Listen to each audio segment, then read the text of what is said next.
France के avian में आज G7 शिखर सम्मेलन का अहम दिन है। दुनिया जब युद्ध, व्यापारिक तनाव, ऊर्जा, सुरक्षा और आर्टिफिशियल इंटेलिजेंस जैसी चुनौतियों से जूझ रही है, तब भारत एक प्रमुख वैश्विक आवाज के रूप में उभर कर सामने आया है। प्रधानमंत्री नरेंद्र मोदी आज G7 नेताओं के साथ कई महत्वपूर्ण बैठकों में हिस्सा लेंगे, जहां ग्लोबल साउथ की चिंताओं से लेकर तकनीक, निवेश और सतत विकास तक के मुद्दों पर भारत का दृष्टिकोण केंद्र में रहेगा। G7 के मंच पर आज क्या है खास, बता रहे हैं एवियन में संवाददाता अजय मिश्र। नमस्कार, स्वागत है आप सभी का। इस वक्त हम हैं फ्रांस के बहुत ही खूबसूरत शहर एवियन में, जहां पर G7 शिखर सम्मेलन की शुरुआत हो चुकी है। आज का दिन बहुत ही खास है। आज जो पहला वर्किंग सेशन है G7 में, वो है यूक्रेन क्राइसिस पर, उसमें यूरोप की क्या भूमिका हो सकती है। उसके बाद जो दूसरा सेशन है वो मिडिल ईस्ट में क्राइसिस को लेकर के होने जा रहा है और किस तरह से वहाँ पर जो ऊर्जा सुरक्षा की इस वक्त जो दिक्कतें आ रही हैं उनका समाधान ढूंढने की कोशिश की जाएगी।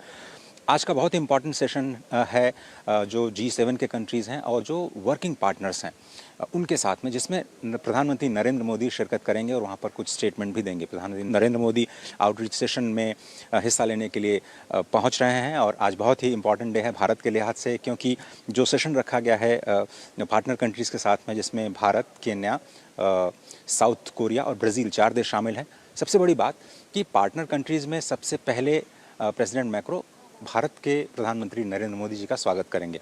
उसके बाद जो जॉइंट सेशन है, वर्किंग सेशन, उसका नाम रखा गया forging new partnership and rebuilding international solidarity. स्पष्ट तौर पर ये कहा जा रहा है कि जो इस वक्त भू राजनीतिक परिस्थितियाँ हैं, चाहे वो मिडिल ईस्ट की बात करें या फिर यूक्रेन क्राइसिस की बात करें, इन सभी पे किस तरह से ऊर्जा सुरक्षा को लेकर के, खाद्य सुरक्षा को लेकर के, फर्टिलाइजर्स की जो कीमतें बढ़ रही हैं उसको लेकर के चर्चा होगी और प्रधानमंत्री नरेंद्र मोदी भारत के रिफॉर्म एक्सप्रेस की बात कर सकते हैं और भारत का पक्ष रख सकते हैं।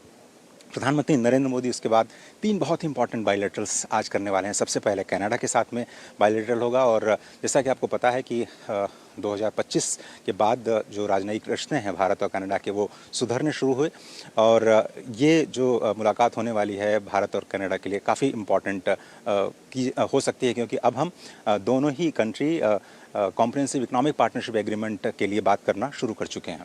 दूसरा जो बायलैटरल है वो है यूके के साथ। आपको पता है कि हम FTA पर काम कर चुके हैं। इफेक्टिव कब होगा, क्या 2026 के अंत तक इसे इफेक्टिव माना जाएगा या फिर 2027 की शुरुआत में इसका असर पड़ेगा। और जो अभी हाल ही में स्टील पर ड्यूटी लगाई है ब्रिटेन ने, उसका क्या कुछ असर पड़ेगा, हो सकता है द्विपक्षीय वार्ता के दौरान इस मुद्दे पर भी बातचीत हो।